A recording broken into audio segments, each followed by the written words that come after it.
move on, we're going to hear from Moya McCall, who is the publisher of Gobshite, and they published Doug's book, A White Concrete Day. So I'm going to take a seat and enjoy the show along with you, and she'll introduce you to our guest tonight, Doug Spangle.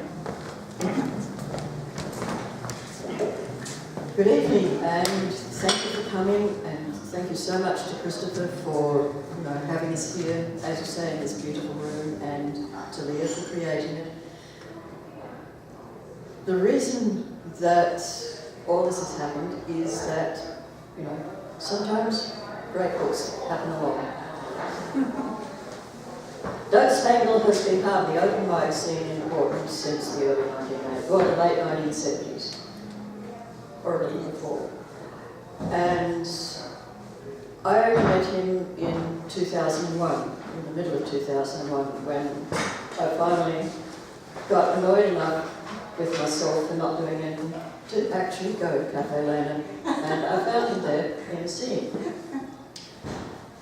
And he was very kind to me. I didn't realise for a while that he actually wrote, because he was always putting on the show and introducing the poets.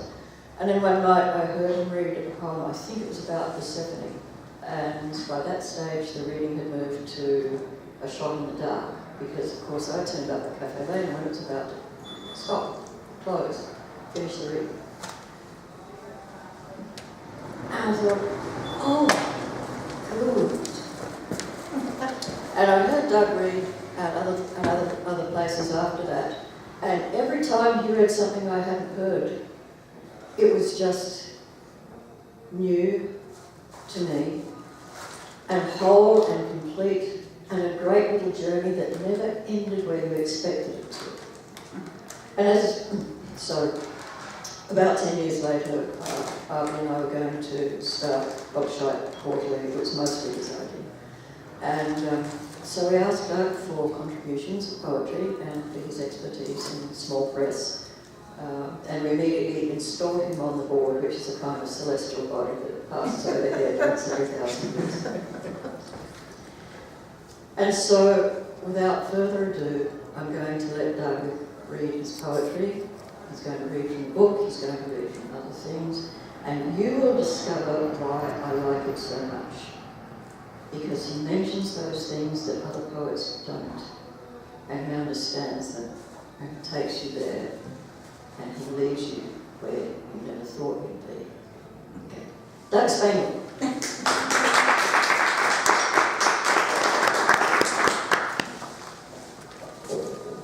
Well, Laura, thanks for so ably editing this collection, and RV for printing the thing. And designing it. And designing it, so they put the ants on the pages. I urge you to buy a copy of this book. If nothing else, you can turn the pages and watch the insects on the margin of the pages. Yes, I've been around since 1978, been around here since 1978. Some of my poetry goes back to before I came to Portland, mostly afterwards, but we'll just do what we're going to do here. I'm going to start with a poem that RV and I were talking about for maybe the magazine, but maybe not, who knows, called Piranesi's Mask. Piranesi was a Italian graphic artist of the 17th century. As if somebody inhabited the palace that stands, as if it were more than a mere shell. Emissaries arrive as if there were an emperor of all subject lands, as if the doors would open. Staircases ascend as if there were a way out. Goods and gifts arrive by caravan and galleon, we lay them down. Dust descends and covers everything. The hangings erode from silk to shreds. Mortar peels and the stones fall, but the masons have all gone home long ago. The staircases lead nowhere, to blank walls, to dead air. The courtiers lie down, one by one, falling to dust themselves. Laughter like gods falls to echoes.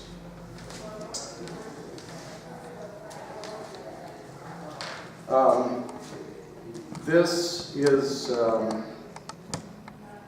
kind of a mutated villanelle. Uses a repeating line from King Lear, and I was chastised for writing naughty things.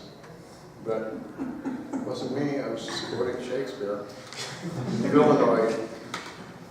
This is the way the world knows it's alive, where it all double backs it, dying in blazes, our sole hope. Let copulation thrive in all things, in filth and tilth. It amazes at welter that lust is in eagle's dive, where it all double backs it, dying in blazes, as sure as feathered death is. The fly will wive, guilt fly in shit, and the pearly maggot praises. This is the way the world knows it's alive. The heat of the self-consuming time crazes us as handy as weeds will craze the fractured drive, where it all double backs it, dying in blazes, in thicket, in drubbing sun. Come and arrive often mean the same if dying only raises our sole hope. Let copulation thrive in the song, in every snag and crevice of phrases where it all double backs it, dying in blazes. This is the way the world knows it's alive, our sole hope. Let copulation thrive. I'm still working on a cough drop here.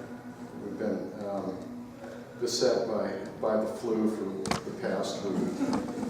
Sweating and shivering and just being miserable in general. I think we're finally on the other side of it. Long time ago, when I was a young boy, I grew up in the Southwest. This poem was titled after my wife's favorite grade of the quarter minus. It's a scene from New Mexico. Ants are great organizers. They can't help it. It's what they do. They excavate what's in their way and deposit it. I crouched down, made sure none were crawling up my pants leg, scanned the mound of gravel. Grains all about the same size, quarter minus. And there it was, teardrop shaped, a tiny hole in the apex, a single turquoise bead, exquisite, fallen from one context into another. So I came here, I'd been living in northern Wisconsin, where it's a damn sight colder than it is here. And 40 below, guaranteed 40 below every winter, not counting wind chill. And I decided to come out to Portland because William Stafford was here, and Ursula Le Guin was here, and I'd been through once when I was a kid and thought it was a nice place. I haven't left ever since. So I hitchhiked from northern Wisconsin to just above Browning, Montana, and then came back into the States through the reservation up here, and went down Idaho. So I hitchhiked the whole way. And here are a couple of poems from places I visited along the way. I spent Labor Day weekend on Isle Royal in the middle of Lake Superior, which is like the only body of water where I've ever been seasick on. But although it's a lake, it's so big that you cannot see land. So I spent the weekend out there with just me and the moose and a park ranger or two. And this is, I climbed one of the high points of the island, Mount Franklin. September, death begins again. The slow evergreens draw their life inside themselves. The aspens yellow, must away, molding pages to leaf through. I've reached the last act again. 1,000 feet above the sea, sweat sodden, I sit gratefully on bare stone. Below, Superior looms gunmetal blue, the Keweenaw banks far away to the south, and the clouds are beginning to scud in from Ontario. Light evaporates into bright microns, begins its fall. 1,000 feet above the sea, the wind begins to turn cold up here. Snow's coming soon. Gray water gnashes far below. The wind has turned cold up here, 1,000 feet above the sea. So just on the Canadian part of the border where I came down into the States, from Montana, is Alberta. And this is a town on my way back down to the States called Cardston, Alberta. The edge of the world may be here. Saskatchewan is flat as a tabletop, wheat blonde all the way across, grained and polished like good maple. It all falls away this far west. I woke south of town, north and east stretched down and far as ancient history. 20 miles away was the edge, purple and white crumple so close I could hear it breathing when the cloud cover lifted. The end, I thought, I haven't even had breakfast yet. It's dusty here from the bad gravel road and sandpaper wind. Indian kids play football in a small park. A greasy spoon town with 5 dimes, idlers outside the theater. The people here all live like they're at the edge of the world. Farmers with their wide-brimmed black hats and pickups have the far look dark in their eyes as if they stare into sunset all day long. For them, the end will never end. This is borderland. The edge of the world may be here.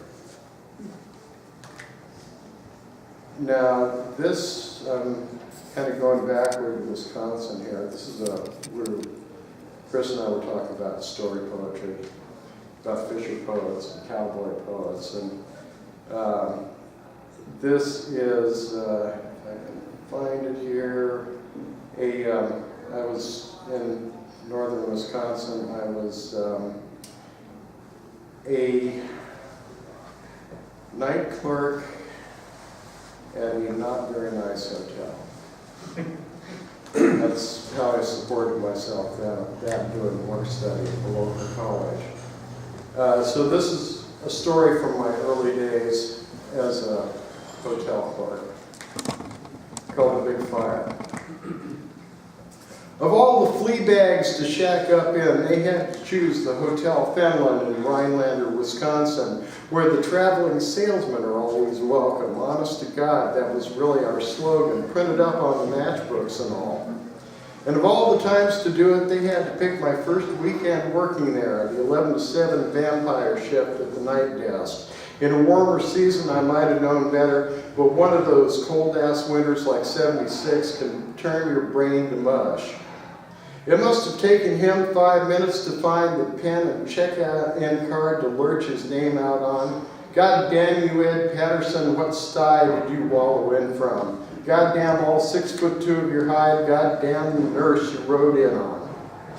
It's not all that easy to be a night clerk, you know. What do you do at 2 a.m. when a couple pissed drunk and creaming their shorts in anticipation of upstairs, however barely able to stand they are, want to stay at the hotel you work at? If it's winter and the resort's closed after Labor Day, hunting season's over and it's a good month too early for the snowmobilers, and the lady lifts a thick wad of green money at you, you hesitate a moment, then grumble some before you hand them the room key. Well, that's exactly what I did. I ferried them up in our quaint and cranky cage elevator and poured them into 328 on the far wing by the fire escape, above where the railroad crew slept, a cute little room with a view of a wall. I unlocked their trysting bower, lamp, sink, and a bed that bovine Rosie the maid had somehow remembered to make. I left them to their own devices. I ambled downstairs, parked my feet on the desk and my butt in the chair, and went back to reading The Duchess of Malfi. It wasn't all that surprising an hour or so later when Ed half crawled, half rolled downstairs and out the front door. Gobbling a spoor of obscenities, he staggered off until the night in the wine-dark sea of Wisconsin winter swallowed his burgundy leisure suit. She followed him by about 30 paces. When I saw that pissed-off look on her face, I snickered behind my book. She glared lizards and black pigs at me, then wound up and flung the room key whizzing past my ear. "Good night," I sneered. "Fuck you," she said. Later on, as I was about to mop the lobby, old Mrs. Schneider, who had the ears of a rat terrier and could hear a water tap running in the next wing, poked her prune face down the staircase and in querulous Viennese tones announced, "I smell smoke up there." I said I'd go have a look. Ida Schneider's tongue was a chainsaw with an Austrian accent. She'd mince me into dog food if I didn't look. What she smells is the Ellises, I thought. Rhinelander's congenital defectives down the hall with a hot plate burning A&P pork and beans. I stumped 3 flights up the moth-eaten stairs, following Ida's indignant rump twitches. We turned into the far wing and smoke, holy smoke was there smoke, black as smudge pots, head level, boiling along the ceiling as far as the fire escape. With a squawk of dismay, Ida darted into her bric-a-brac department. I totally lost it and hauled ass downstairs for the pass key, snagged it, yanked the old crate back upstairs, and unlocked the room nearest the fire escape. Inside, I found that bed ablaze like a good pot-bellied stove. Now, I wish I'd had time to savor the thrill of taking that little clapper and bashing in the glass on the fire alarm box, but I was too busy being panic-stricken and ran off down the corridor with only a plum of a chicken with its head cut off. I met the boss coming the other way with a fire extinguisher in either hand. "There's a fire in 328, I wheezed belatedly as he jammed one of them into my solar plexus. Archie Ellis, drunk as a coot, gawked in his drawer, sent haymakered oily smoke, hollering, "Fire! We're on fire!" Lord knows we tried. The boss and I came away from 328 with frizzled eyebrows and minstrel faces, but that fire kept right on going. Those extinguishers may put out a burning trash can, but they aren't much help with mattress fire, especially when some jokers squirted half the foam out. Well, I was downstairs calling the fireman when I suddenly remembered Ida. Oh shit, I thought, taking the fire stairs 3 at a time back up to the 3rd floor. If that old biddy dies of inhalation or gets broiled alive in a rat hole, I'll never forget myself. I got maybe 4 steps down the hall when each cough whooped black billows into me and little Christmas lights flashed off and on in my head.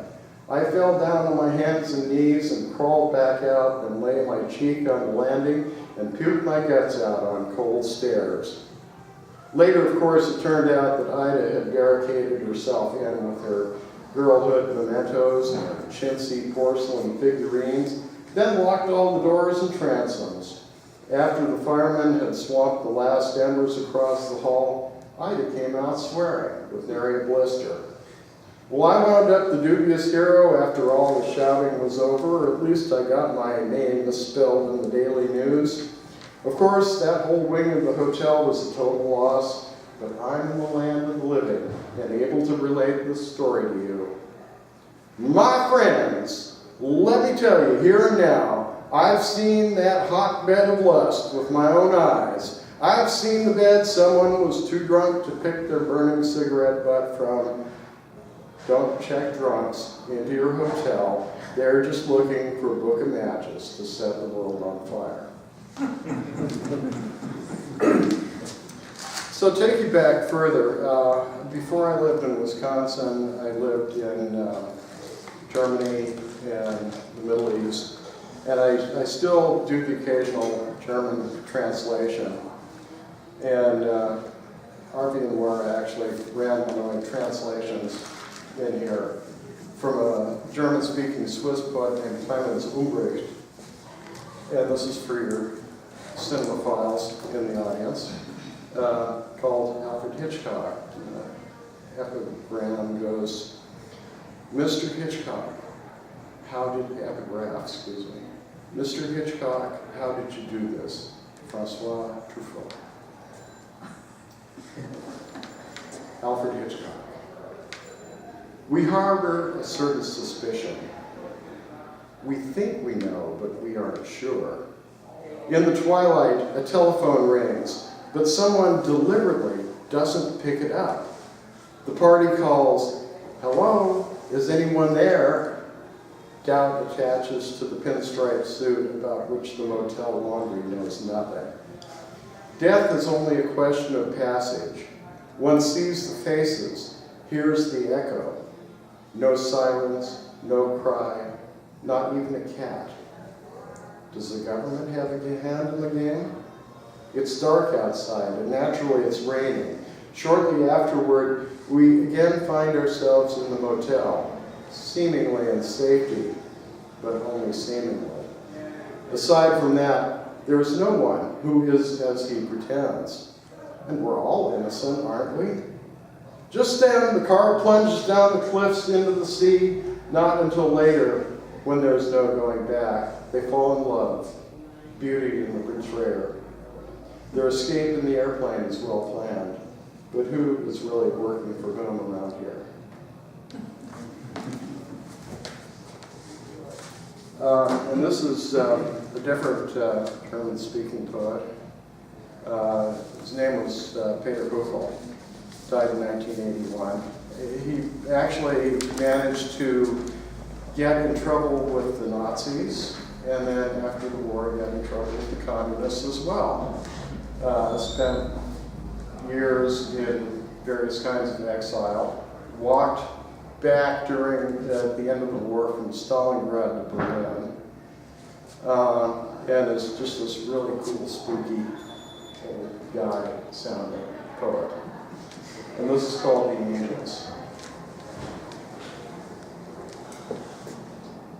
A smoke, a shadow stands up, goes through the room, where a crone, the goose wing in her weak hand, sweeps the sill of the oven. A fire burns. Remember me, whispers the dust. November fog, rain, rain and catnaps. The heaven black and muddy above the river. Time flows from the howling spaces, flows over the fins and the gills of the fishes, and over the icy eyes of the angels that descend behind the thin dusk with sooty wings to the daughters of Cain. A smoke, a shadow stands up, goes through the room. A fire burns. Remember me, whispers the dust.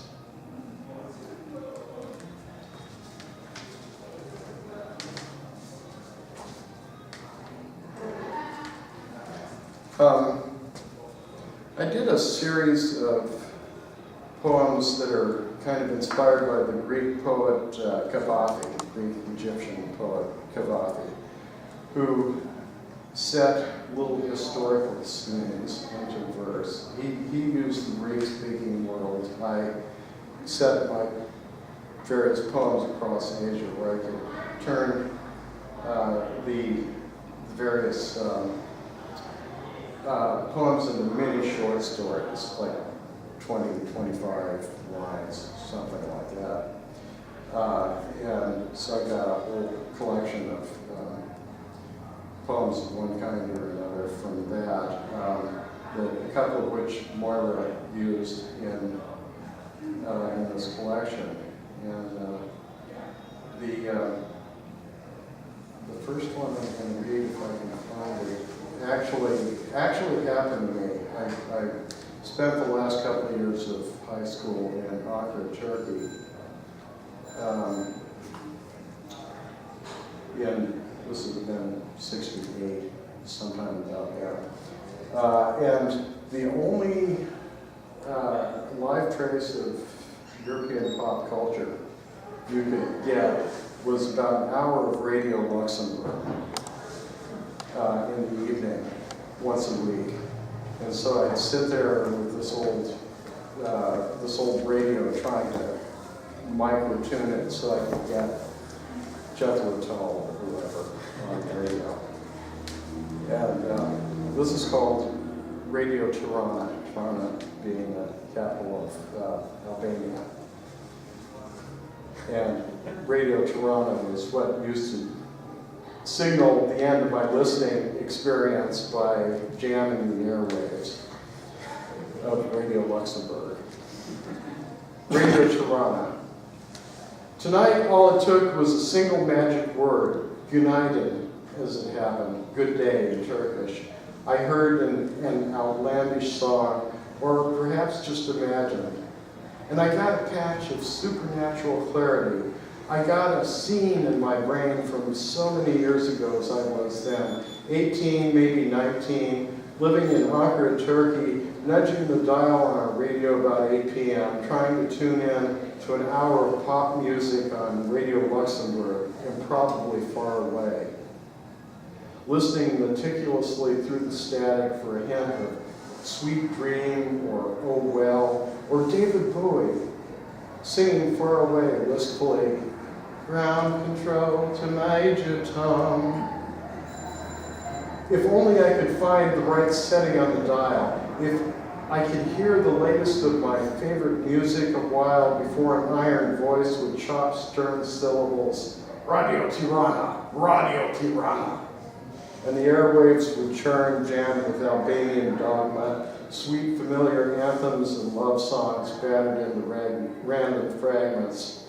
I'd turn it off for another night and turn away. I swear it's not schizophrenia. Sometimes a voice will shine through the static and speechifying on a long-forgotten frequency somewhere in a lobe of my brain. And I hear a hint of a story. No, it's better than that. It's almost like I'm right there, hearing something distant, being inside another mind, a stray shadow, a friendly spirit surfing along the neural airwaves, in a mind not mine, sometimes far, far distant in space and time, playing in a sunbeam, say with a child, a girl about 4, in Çatalhöyük before history was written, impersonating her grandmother's ghost 7,000 years ago. The Albanian announcer with his official voice and harsh syllables spits out the end of sweet singing once again. Radio Tirana, Radio Tirana, and I turn it off. But I don't receive stories on a static radio, though I may have to adjust the dial to pick them up clearly. They come to a closure, full though maybe mystifying, nor must I turn away from the iron voice of Radio Tirana. I'll wait again later, my ear attuned, my finger on the dial, maybe tomorrow night for that magic word, united, or ground control to Major Tom. So this poem is not only very, very different, it's an unconventional structured poem, but it's based on a piece of history that came out of, was dredged out of a sand dune in western China in the early 1900s by a Hungarian-English archaeologist who uncovered the remains of a Chinese command post from the western regions of China from about 200 AD. And one of the things that he excavated from the sand dune was basically what turned out to be a Chinese official's office correspondence. And he seemed to be the only Chinese person in the neighborhood besides his secretary. And so I read this and I was like, wow. And he was so far out of it, he didn't know what emperor was ruling. And you can just sort of picture being isolated like that, cut off from people like yourself. So this is difficult to read because it's set in like 3 different modes. There's Mr. Chang, the official, talking to himself, there's Mr. Chang trying to compose a letter because he's forgotten how to compose letters because he's had his secretary do it, and his secretary is now dead. And it's called Mr. Chang Composes a Letter. For Mr. Chang, Commander-in-Chief of the Western Regions, I've forgotten the proper heading again. What is the official date? In the 16th year of Chen Xing, is the Emperor still living? A dozen winters and we've heard no news from the East. We should like to request the appointment of a new secretary. Old Wang's narrow corpse, lying like a bundle of reeds outside the sheepfold, the ground frozen too fast for burial. We're in need of someone fluent in Chinese. Otherwise, we're adequately staffed. Should I ask them again for fresh troops? Outside the draped door, the two sentries are murmuring in their barbarian tongue. One remarks that he hopes that his son has driven the sheep and camels home from their foraging. He's lost too many this winter. The Xiongnu are no longer such a plague since they have dispatched so many of their number further into the west, where we understand they are causing much death and raping and leaving us alone, but that's a thing I'll leave unwritten. In any event, my brush is beginning to freeze to the ink block. Mr. Chang, Commander-in-Chief of the Western Regions, begins to have thoughts of going home, of his wife putting camel dung in a smoldering hearth fire, strands of her yellow hair streaked with gray, curly as wool. He sighs, pulls on his felt boot liners, dismisses the guards, locks the command post. Then he plods off through the drifts of sand-streaked snow. And just a little extra historical irony here is that the people in that region at the time were very European-looking people. They tended to have light hair, gray eyes, and so the Chinese is the colonialist, and these Western-looking people are the barbarians. Whatever, make it that what you will. And that is a hard one to concentrate on, since there's an awful lot going on, and most of it's going on in paper. This one is based on some stories I was told by friends who lived in Kabul in the early 70s before the Russians came. And there's a novel that's been written about it since, about how much the Afghans liked kite flying. And my friends tried flying kites with the local kids, didn't do so well. This is a story about that. The Fighting Kites of Kabul. We stayed 6 months in Kabul, laying up from hepatitis in the palmy days of King Mohammed, when corruption was still sweet and easy. The local ragamuffins taught us to build and fly fighting kites, glue ground glass on the string, waged war across the city's sky with swooping paper hawks, baiting and eluding, aerial dervishes dancing across the Hindu Kush. The Afghans used to fly them by the hour, trying to saw through each other's lines.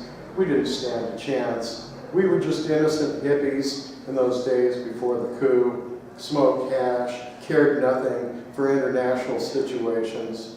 As the crazy Afghan Air Force sailed across the blue, returning from maneuvers a plane or two fewer than at takeoff, corroding swords, the contrails twisted and snaked above our heads. Severed from its human mooring, a single bright red kite drifts down the valley, slips behind wisps of a strange yellow cloud, and disappears into the distance, unreachable now, except as I tell you this. Our brightly colored histories flit briefly, across the dreams of the mountains.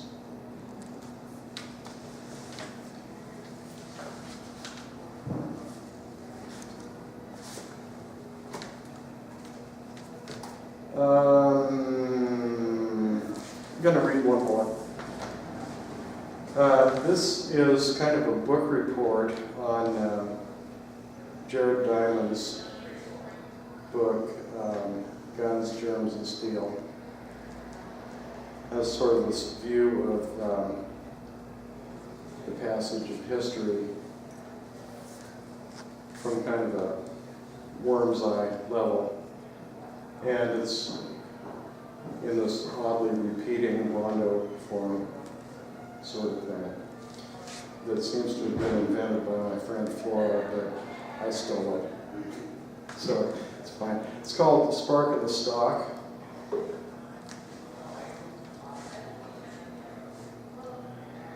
It was the grasses blowing on the hillside with strong stalks and heavy heads. It was the weeds growing among them with tendrils and pods. It was the spark in the fennel stalk. It was the grasses. It was the animals, distemper in the swine and fowl. It was the cattle and mushrooms growing in their dung and dancing and singing and dreaming and drumming on goat skin. It was the sour grapes. It was the sweet wine. It was the animals. It was the melting snow and the glaciers retreating and the grasses returning. It was the fast horses and the turning wheel that was a quartered sun. It was the velocity. It was the flight of arrows and drumming hoofbeats. It was the melting snow. It was the fever, the chills and sweats by firelight. It was a child wrapped in furs. It was its mother's milk. It was prayers and idols and voices and shadows and formulas scratched on bark and clay and the seeking and the lost. It was the fever. It was the wind. It was the cities and the roads and temples. It was the taxes and the priests and kings. It was water for the animals and sewers under the streets and water in channels. It was tall ships. It was the wind. It was the earth. It was the coal and iron and more wheels rolling by night and by day. It was in the books and it was in the columns. It was the mills and the smoke. It was the rails. It was the earth. It was the spark in the fennel stalk. Think that's enough? Thank you very much. Thank you.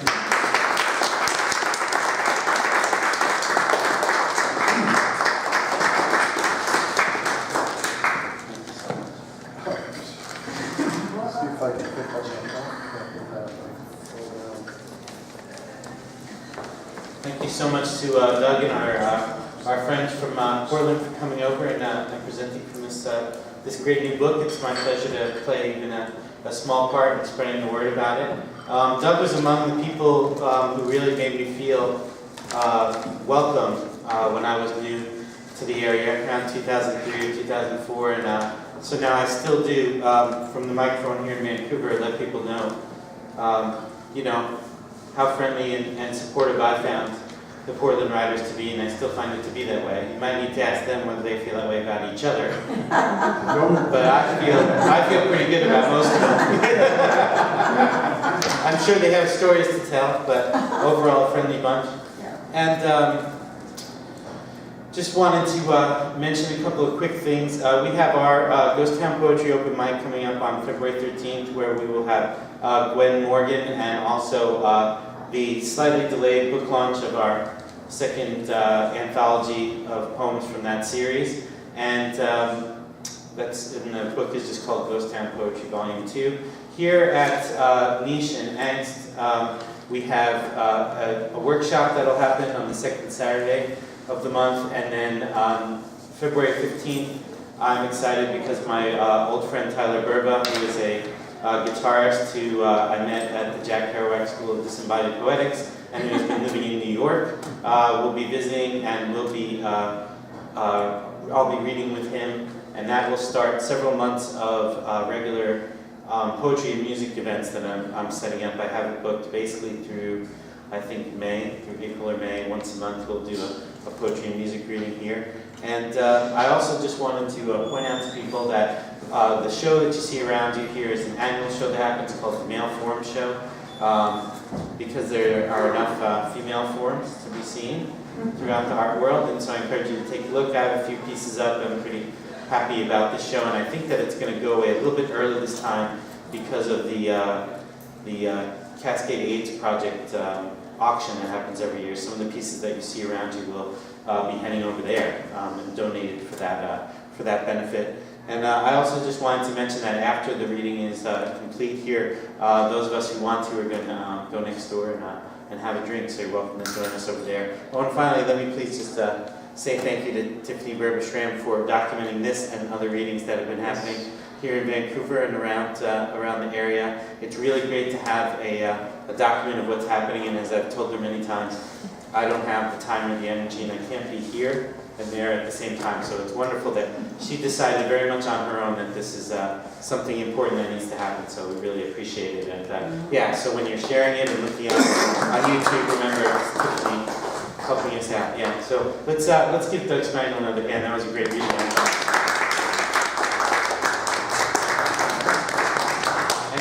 And if you had a good time, the main thing that you can do is just let people know and bring a friend when these events happen. I appreciate all of your time and your attention. I'm glad that you're all here with us tonight. Thanks so much. Thank you.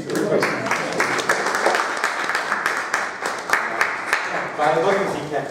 You too, definitely buy it.